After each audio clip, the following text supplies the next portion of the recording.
So guys మన work complete చేసుకొని next bus దిగి మళ్ళీ సెంట్రల్ స్టేషన్కి అయితే వచ్చేసినాం. ఇక్కడ ఒక కప్పు వాటర్ మిలన్ తినేసి నెక్స్ట్ అయితే లోకల్ ట్రైన్ ఎక్కినాం.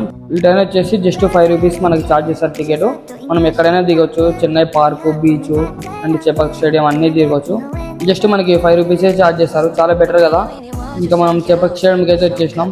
ఇక్కడ చేపక్ స్టేడియం ట్రైన్లో సరిగ్గా కనపడలేదని దిగి వాక్ చేస్తూ ఇక్కడికైతే వచ్చేసినాం. మనకి మంచి వ్యూ పాయింట్ కనపడాలంటే గేట్ 12 దగ్గర అయితే చూడాలి. సో మనం చేపక్ స్టేడియం చూసేసి నెక్స్ట్ అయితే బీచ్కి అయితే ఎంటర్ అయినాం. ఇక్కడ ఒక చికెన్ ఫ్రైడ్ రైస్ అయితే తినేసి నెక్స్ట్ ఒక ఫ్రిడ్జ్ తాగి మళ్ళీ బీచ్లోకి అయితే ఎంటర్ అయినాం. ఇక్కడ చికెన్ ఫ్రైడ్ రైస్ అయితే ఏమంత టేస్ట్ లేదు, కానీ మనం చాలా ఆకలితున్నాం కదా, సో ఏదో ఒకటి తినాలని తిన్నాం. ఇందులో మన ఆంధ్ర ఫుడ్ అయితే దొరకదు ఇక్కడ, సో ఏదో ఒకటి అడ్జస్ట్ కావాలి. ఇక్కడ వచ్చేసి అన్ని ఐటమ్స్ అయితే ఉన్నాయి, ఏమంత క్వాలిటీ లేదు, నార్మల్గా ఉన్నాయి. ఇంకేం తీసుకోకుండా డైరెక్ట్ బీచ్కి అయితే వచ్చేసాం.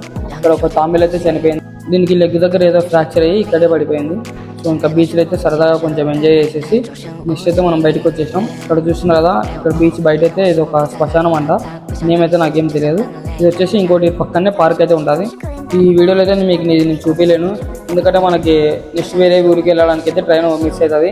సో అందుకే ఫాస్ట్గా బయటకు వచ్చేసి ఆటో ఎక్కేసి రిటర్న్ అయితే వెళ్తున్నాం. మళ్ళీ సెంటర్కి వచ్చేసి మళ్ళీ ఇక్కడ లోకల్ ట్రైన్ ఎక్కేసి నెక్స్ట్ అయితే మనం తిరుపతికి అయితే వెళ్తున్నాం. సో నెక్స్ట్ బ్లాగ్ వచ్చేసి తిరుపతికి, ఫుల్ వీడియో మొత్తం వస్తుంది తిరుపతిది.